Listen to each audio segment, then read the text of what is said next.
No fue la palabra lo que más dolió. Fue la forma en que me miró antes de decirla. Divorcio. Así. Sin temblarle la voz. Me llamo Álvaro Ríos. Tengo 32 años.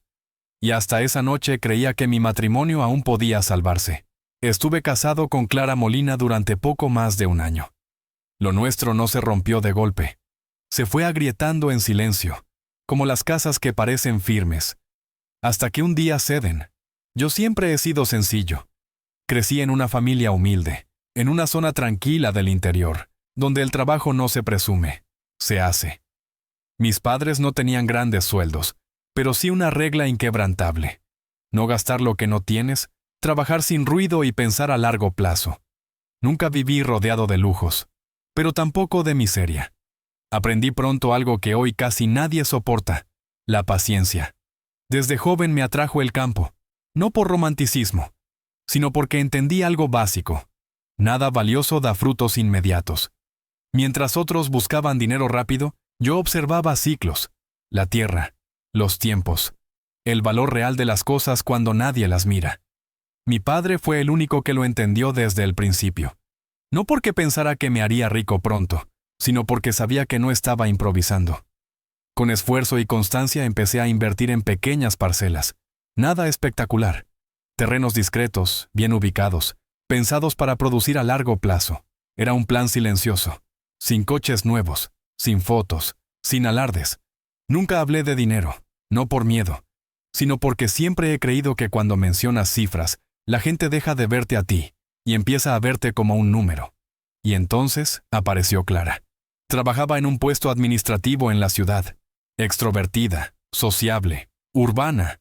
Le gustaban los viajes, los restaurantes, los planes visibles, las metas que se enseñan, casa moderna, coche nuevo, estabilidad inmediata. Yo era todo lo contrario, reservado, paciente, más cómodo con procesos largos que con resultados rápidos. Al principio funcionó, o eso creímos. Ella sabía que yo trabajaba en cosas del campo. Nunca preguntó demasiado, y yo tampoco entré en detalles. Nos casamos rápido, demasiado. Pensamos que el amor bastaba para tapar las diferencias profundas. Ahí estuvo el primer error. Durante el primer año no hubo grandes peleas, nada escandaloso, solo pequeñas grietas constantes.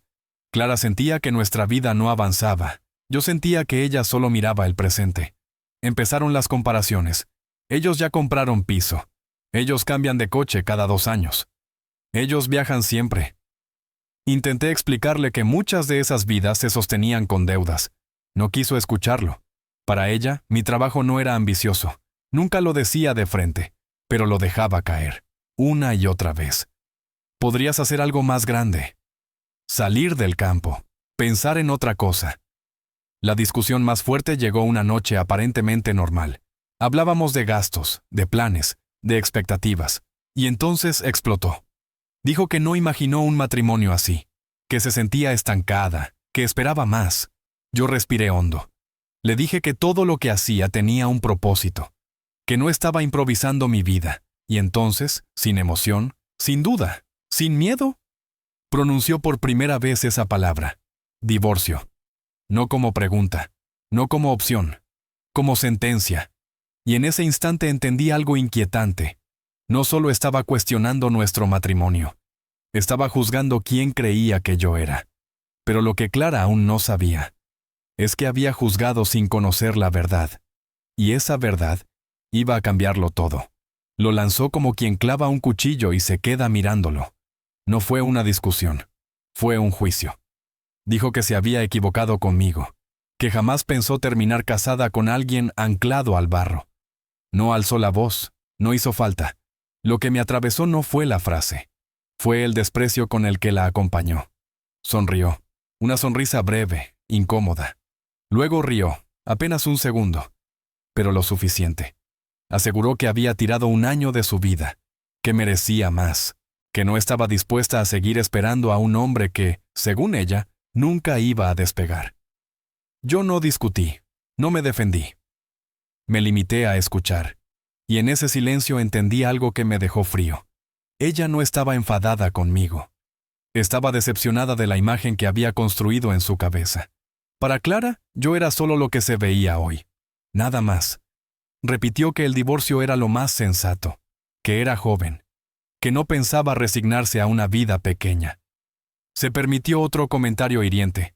Mis manos, mi trabajo, mi manera de pensar el futuro, como si todo eso fuese una broma mal contada. Esa noche no dormimos juntos. No hubo portazos, no hubo lágrimas, solo puertas cerradas y pensamientos largos. Me quedé despierto hasta el amanecer. No sentí rabia. Sentí algo peor. Lucidez. Comprendí que nunca le importó quién era yo, sino quién podía llegar a ser rápido. Al día siguiente volvió al tema, esta vez sin emociones. Hablaría con un abogado. Quería resolverlo pronto, sin complicaciones. Yo asentí. Nunca le mencioné mis inversiones, ni las tierras, ni los años de planificación, no por orgullo, no por revancha, simplemente porque ya no tenía sentido explicarle nada. Ahí murió el matrimonio, y también la versión de mí que ella había inventado. Todo ocurrió deprisa después. En cuestión de días, Clara se marchó a casa de una amiga en Castellón. Los mensajes que me enviaba parecían correos de empresa, fríos, eficientes, fechas, abogados, plazos. Yo hice lo contrario. Dejé el piso y regresé a la finca familiar, cerca de Huesca. No huía. Me reordenaba. Necesitaba rutina, trabajo físico, un lugar donde las cosas no fingieran ser algo que no eran. Mis padres me recibieron como siempre, sin interrogatorios, sin juicios. 2 días después, mientras revisábamos números en la mesa de la cocina, mi padre dijo algo que me sacó del bucle. Han vuelto a preguntar por las parcelas. Le miré.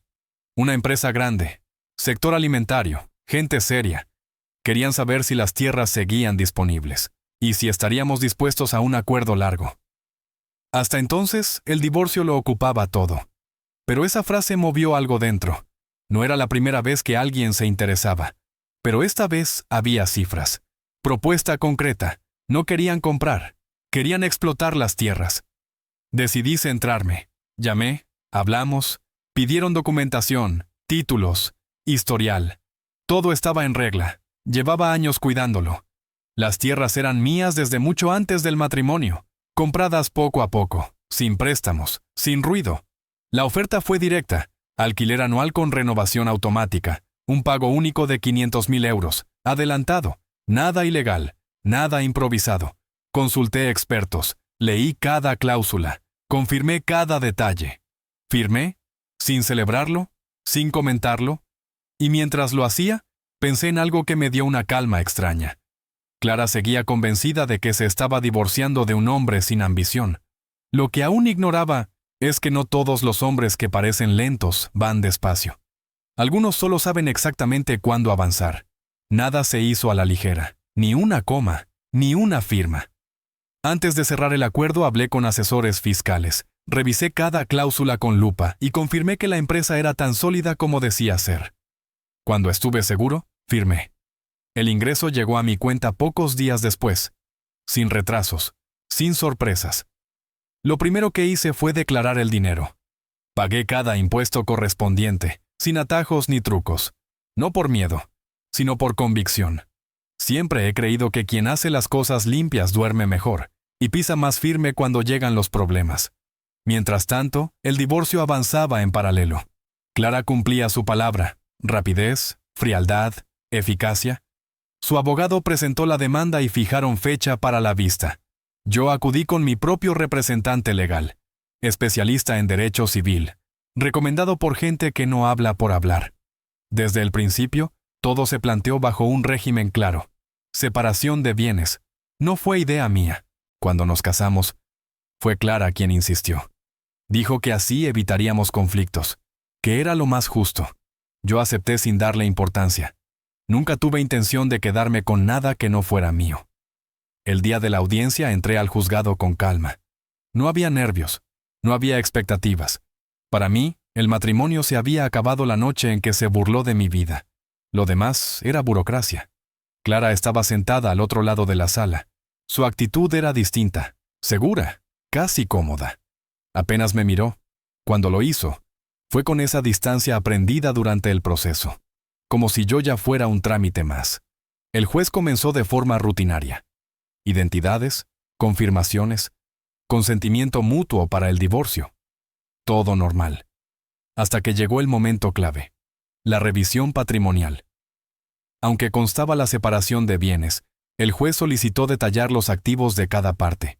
Mi abogado entregó la documentación, y entonces el aire cambió.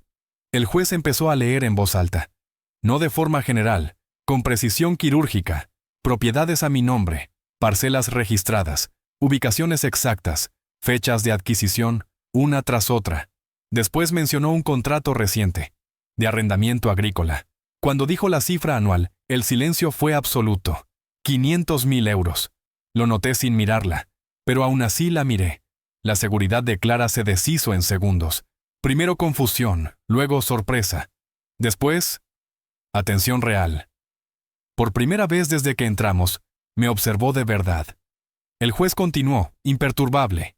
Indicó que los ingresos habían sido declarados correctamente, que los impuestos estaban pagados o en curso. Todo constaba en el expediente. Clara intentó intervenir. Dijo que no sabía nada, que jamás había sido informada de ese patrimonio. Su abogado pidió la palabra. Sugirió que, dado el volumen económico, quizá debía revisarse la distribución. El juez fue directo, sin rodeos.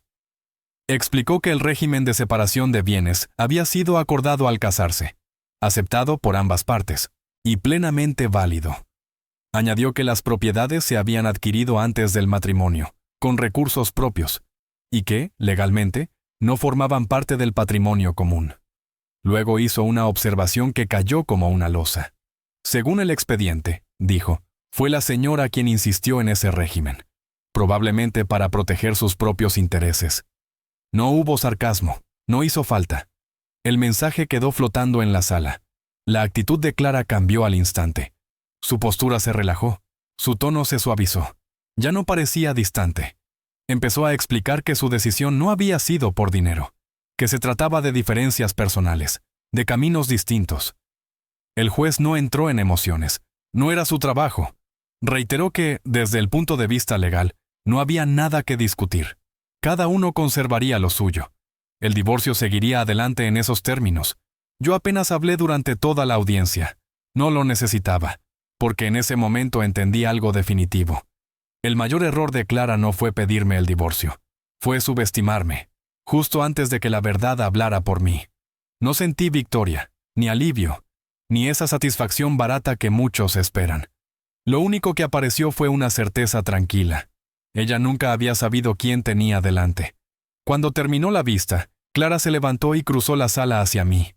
No había desafío en su gesto, tampoco orgullo.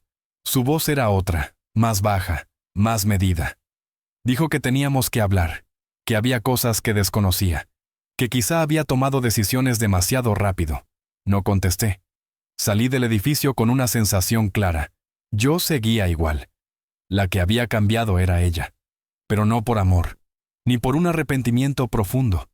Había cambiado porque ahora sabía algo que antes ignoraba. Días después, apareció su mensaje. Breve, cuidadoso.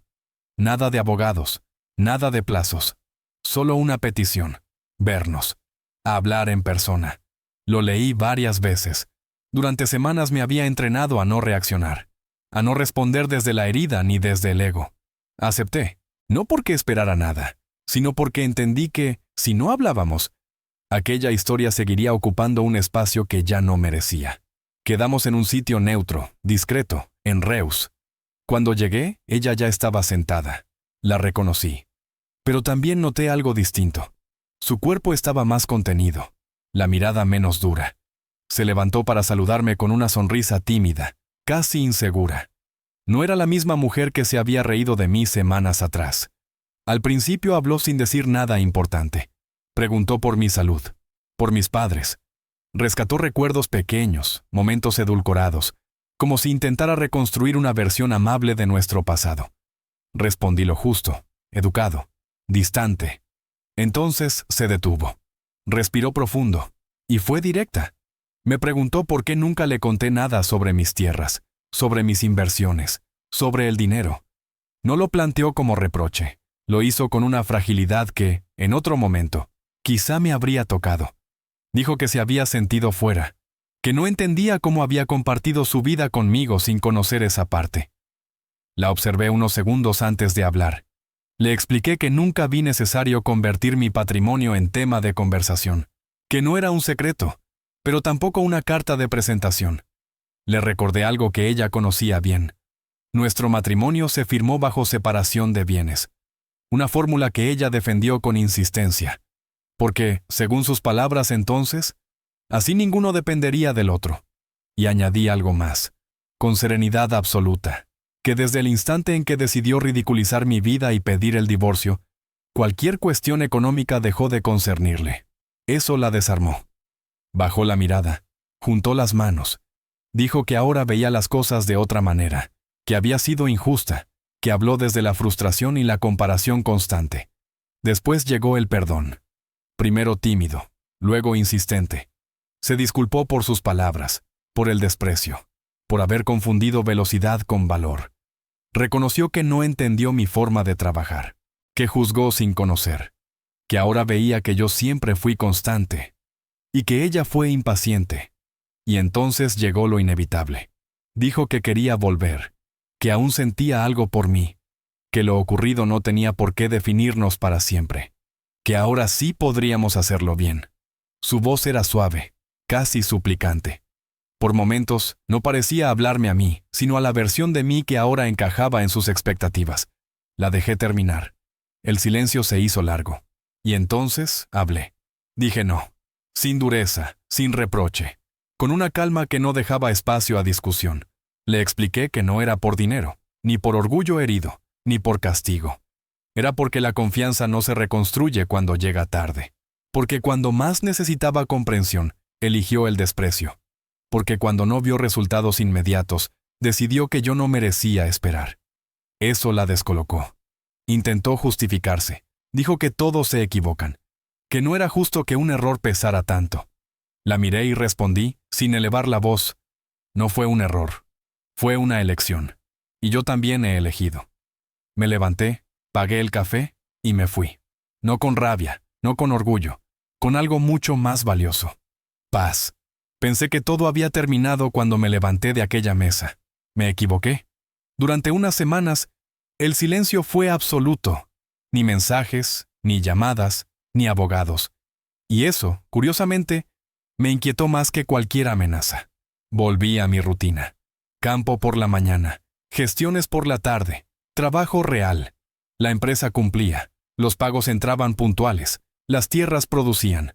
Por primera vez en mucho tiempo, dormía sin darle vueltas a nada, hasta que un nombre reapareció donde no debía. Una tarde recibí una llamada del asesor fiscal. Nada urgente, dijo, solo una consulta por prevención. Había detectado movimientos extraños relacionados con una sociedad recién creada. Nada ilegal, pero sí, curiosamente cercana. La empresa estaba vinculada de forma indirecta con alguien que yo conocía. Demasiado. Pedí los datos, los revisé con calma, y ahí lo vi. Un nombre que no esperaba. Un apellido que conocía de memoria. El nuevo socio minoritario de una consultora agrícola. Era el primo de Clara. El mismo al que ella siempre describió como muy listo con los negocios. El mismo que, casualmente, había aparecido en la audiencia como observador. No sentí rabia, sentí alerta. Empecé a atar cabos, la reconciliación, las disculpas, la urgencia por volver. No era amor, nunca lo fue, era acceso. Durante días no hice nada. Observé, pedí informes, crucé datos, dejé que hablaran otros por mí. Y entonces apareció la pieza final. Clara había intentado, de forma indirecta, acceder a información contractual. No a través de mí, a través de terceros. Quería saber si el acuerdo podía renovarse, si había margen de compra futura, si yo pensaba expandirme, no para volver conmigo, para posicionarse. Y ahí entendí algo que me heló por dentro. Si hubiera dicho que sí aquella tarde en el café, habría abierto la puerta exacta que ella necesitaba. No a mi vida, a mi patrimonio. Y entonces tomé una decisión. No impulsiva, no emocional, definitiva. Nunca la enfrenté directamente. Eso habría sido fácil y torpe. Decidí hacer algo mejor, Dejé que creyera que había perdido. Durante semanas mantuve distancia, ni respuestas, ni movimientos visibles. Mientras tanto, reestructuré todo. Creé una sociedad patrimonial independiente, blindada, legal, impenetrable. Las tierras pasaron a esa estructura, los contratos también, todo perfectamente transparente, todo perfectamente inaccesible. Después, activé el siguiente paso. Acepté una reunión, no con Clara, con su primo. Se presentó seguro, amable, demasiado interesado. Habló de oportunidades, de sinergias, de crecer juntos. Yo escuché. Le dejé creer que estaba dentro, que había margen, que podía acercarse, y cuando estuvo cómodo, cerré la puerta. Le expliqué, con documentos en la mesa, que cualquier intento de influencia indirecta quedaba registrado, que cualquier movimiento futuro sería observado, y que, legalmente, no tenían nada, ni ahora, ni nunca. No levanté la voz, no amenacé, no hizo falta. Días después, Clara me escribió. No para volver, no para pedir perdón, para reprochar. Dijo que yo había cambiado, que me había vuelto frío, desconfiado. Sonreí. No respondí, porque no había cambiado. Simplemente había dejado de ser ingenuo. El último encuentro fue meses después, casual, en una estación. Ella estaba acompañada. Yo también, aunque solo. Nos miramos, asentimos. Nada más. No hubo palabras. No hicieron falta. Vi en su rostro algo nuevo. No tristeza, no nostalgia, frustración. La de quien entendió demasiado tarde que no perdió un marido. Perdió una oportunidad que nunca volverá. Yo seguí mi camino. Hoy mi vida es más sencilla de lo que muchos imaginan. Trabajo, invierto, duermo tranquilo. No presumo, no explico. Aprendí que no todo el mundo merece conocer tus planes, y que algunas personas solo te valoran cuando ya no pueden tocarte. Por eso, si has llegado hasta aquí, te dejo esta pregunta. ¿Prefieres tener razón? ¿O prefieres tener paz, incluso cuando el otro nunca entendió por qué perdió? Porque a veces, la venganza más limpia no es ganar más, es no volver jamás al lugar donde aprendieron a subestimarte.